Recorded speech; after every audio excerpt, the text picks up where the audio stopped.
മുന്നണി രാഷ്ട്രീയത്തിൻ്റെ സമവാക്യങ്ങളെ ഏറ്റവും ഫലപ്രദമായി വിനിയോഗിച്ചുകൊണ്ട് കൃത്യമായ വിലപേശൽ നടത്തി എന്നും ആനുകൂല്യങ്ങൾ നേടിയെടുത്തുകൊണ്ട് രാഷ്ട്രീയ വളർച്ചയും പ്രസക്തിയും നേടുന്ന ഒരു രാഷ്ട്രീയ പ്രസ്ഥാനമാണ് കേരള കോൺഗ്രസ് എം. കേരള കോൺഗ്രസ്സുകൾ വളരും തോറും പിളരുകയും പിളരും തോറും വളരുകയും ചെയ്യുന്ന ഒരു രാഷ്ട്രീയ പ്രതിഭാസമാണെന്ന തിയറി മുന്നോട്ട് വെച്ചത് തന്നെ കേരള കോൺഗ്രസ് മാണി ഗ്രൂപ്പിൻ്റെ സ്ഥാപകനായ യശശരീരനായ നേതാവ് KM മാണിയാണ്.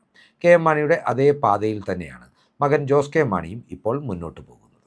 KM മാണിയുടെ മകൻ എന്ന ഒറ്റ ലേബൽ കൊണ്ട് മാത്രം കേരള രാഷ്ട്രീയത്തിൽ അധികാര സ്ഥാനങ്ങളിലെത്തിയ ജോസ് കെ മാണിക്ക് എന്നും അധികാര സ്ഥാനങ്ങളോട് വലിയ ഭ്രമമുണ്ട്. അതുകൊണ്ട് തന്നെയാണ് താൻ ലോക്സഭയിൽ MP ആയിരിക്കെ അവിടെ 1.5 വർഷത്തിലധികം കാലാവധി ബാക്കിയുള്ളപ്പോൾ UDFിൽ നിന്ന് വിലപേശി വാങ്ങിയ രാജ്യസഭാ സീറ്റിലേക്ക് അദ്ദേഹം ചുവടുമാറിയത്. പിന്നീട് ഈ രാജ്യസഭാ സീറ്റ് ഉപേക്ഷിച്ചുകൊണ്ട് ജോസ് കെ മാണി ഇടതുമുന്നണിയുടെ ഭാഗമായി നിയമസഭാ തെരഞ്ഞെടുപ്പിനിറങ്ങുന്നതും നാം കണ്ടിട്ടുണ്ട്.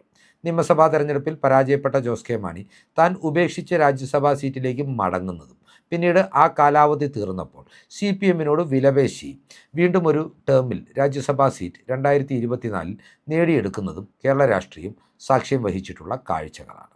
ഇപ്പോൾ 6 വർഷമുള്ള രാജ്യസഭാ ടേമിൽ 4 വർഷത്തിലധികം ബാക്കിയുള്ളപ്പോൾ 2026 നിയമസഭാ തെരഞ്ഞെടുപ്പിന് മുന്നോടിയായി ജോസ് കെ മാണി ആ സ്ഥാനവും ഉപേക്ഷിച്ചുകൊണ്ട് നിയമസഭയിലെത്തുവാനും മന്ത്രിയാകുവാനും ചില ശ്രമങ്ങൾ ആരംഭിച്ചു എന്നതിൻ്റെ രാഷ്ട്രീയ സൂചനകളാണ് ഇപ്പോൾ കേരളം ചർച്ച ചെയ്യുന്നത്.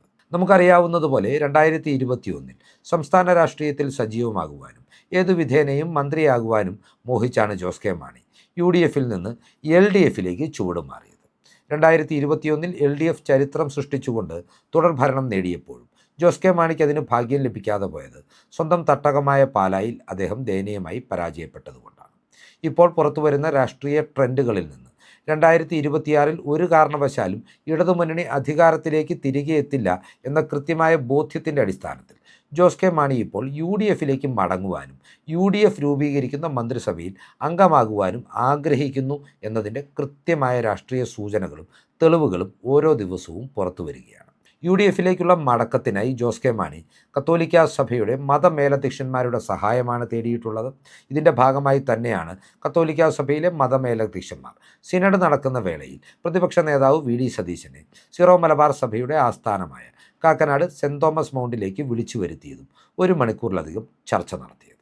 എന്നാൽ ജോസ് കെ മാണിയുടെ വിലപേശലിന് നിന്നുകൊണ്ട് UDFിലേക്ക് അദ്ദേഹത്തെ സ്വീകരിക്കുവാൻ ഒരു സാഹചര്യം ഇപ്പോൾ നിലനിൽക്കുന്നില്ല എന്നാണ് പ്രതിപക്ഷ നേതാവ് സഭാ നേതൃത്വത്തെ അറിയിച്ചത്. ഇതനുസരിച്ച് വീണ്ടും ജോസ് കെ മാണിയുമായി സഭാ നേതൃത്വം ചർച്ച നടത്തുകയും നിരുപാധികമായി ഒരു മുന്നണി പ്രവേശനത്തിന് അല്ലെങ്കിൽ മുന്നണി പുനഃപ്രവേശനത്തിന് താൻ തയ്യാറാണെന്ന സന്ദേശം സഭാ മേലധ്യക്ഷന്മാർ വഴി ജോസ് കെ മാണി കോൺഗ്രസ് നേതൃത്വത്തിനും UDF നേതൃത്വത്തിനും കൈമാറുകയും ചെയ്തിട്ടുണ്ട്. ജോസ് കെ മാണിയെ സംബന്ധിച്ചിടത്തോളം തദ്ദേശ തെരഞ്ഞെടുപ്പിൻ്റെ ഫലം പുറത്തു വന്നതിന് ശേഷം അദ്ദേഹം പലവട്ടം മാധ്യമങ്ങളോട് ഒരു കാരണവശാലും ഇടതുമുന്നണി വിടില്ല എന്ന പരസ്യ നിലപാട് പ്രഖ്യാപിച്ചിട്ടുള്ളതാണ്.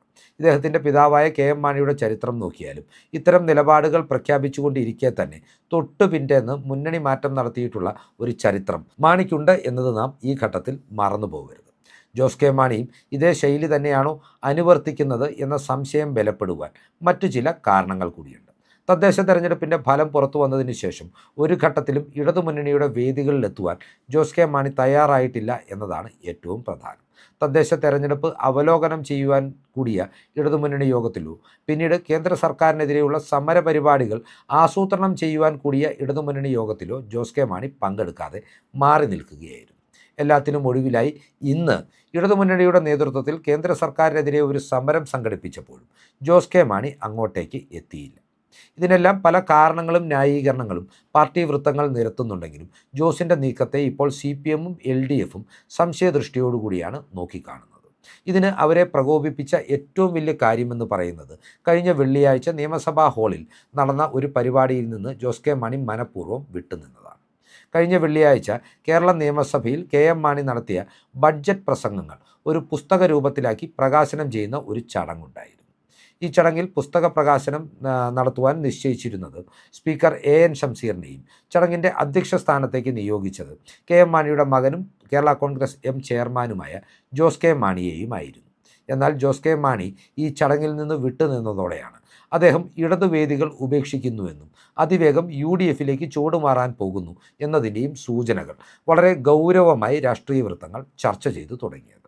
ഇതുമായി ബന്ധപ്പെട്ട് ജോസ് കെ മാണിയുടെ നിർണായക പ്രഖ്യാപനം ജനുവരി 16-ാം തീയതി നടക്കുന്ന പാർട്ടിയുടെ സ്റ്റിയറിംഗ് കമ്മിറ്റി യോഗത്തിൽ ഉണ്ടാകുമെന്നാണ് ഇപ്പോൾ വിലയിരുത്തപ്പെടുന്നത്.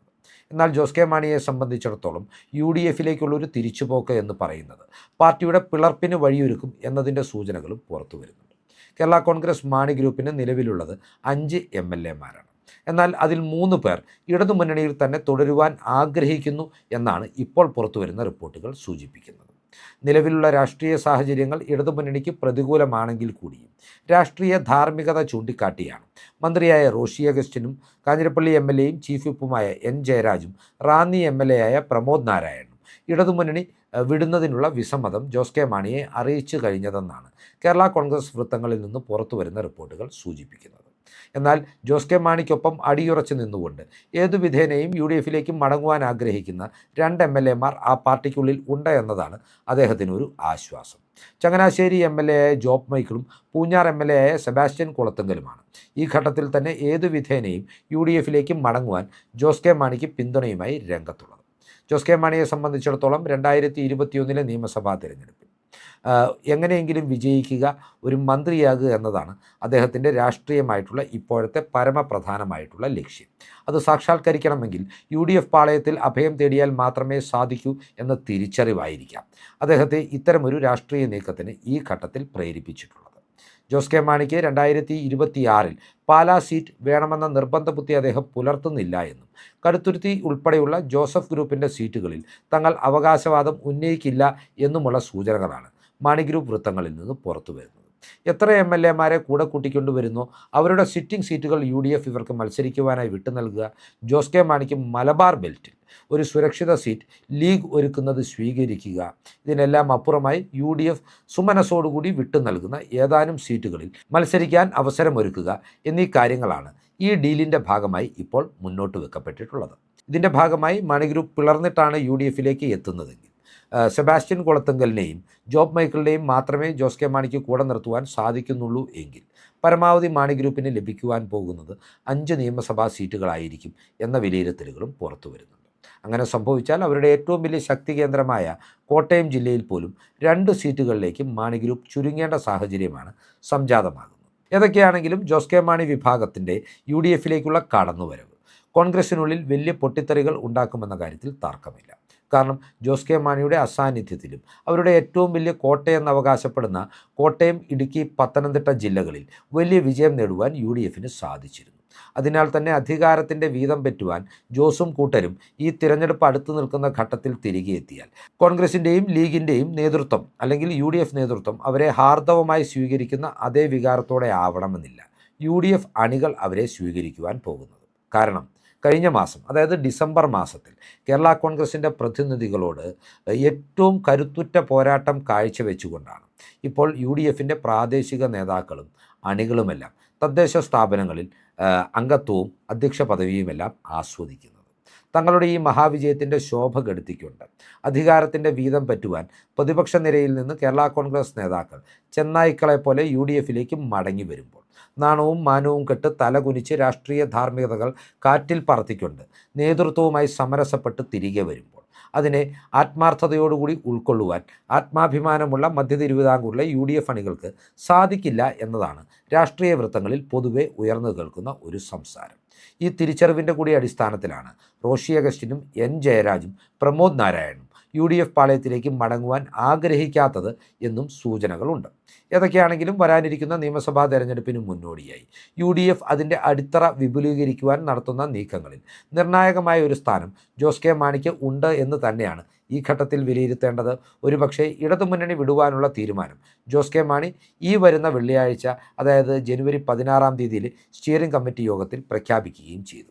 ഏതെങ്കിലും കാരണവശാൽ ഈ തീരുമാനത്തിൽ നിന്ന് ജോസ് പിന്നോട്ട് പോയാൽ അതിന് ഒരർത്ഥമേ ഉള്ളൂ. പാർട്ടിയിലെ ബഹുഭൂരിപക്ഷം MLAമാരും ജോസ് കെ മാണിയെ കൈവിട്ടു എന്നതാണ്. ഈ തീരുമാനത്തിൽ നിന്ന് ജോസ് കെ മാണി പിന്നോട്ട് പോയാൽ അതിൻ്റെ അർത്ഥം. എന്തായാലും വരാനിരിക്കുന്ന നാളുകളിൽ കേരള കോൺഗ്രസിൻ്റെ ഭാഗത്തു നിന്ന് ശക്തമായ കരുനീക്കങ്ങൾ ഉണ്ടാകും.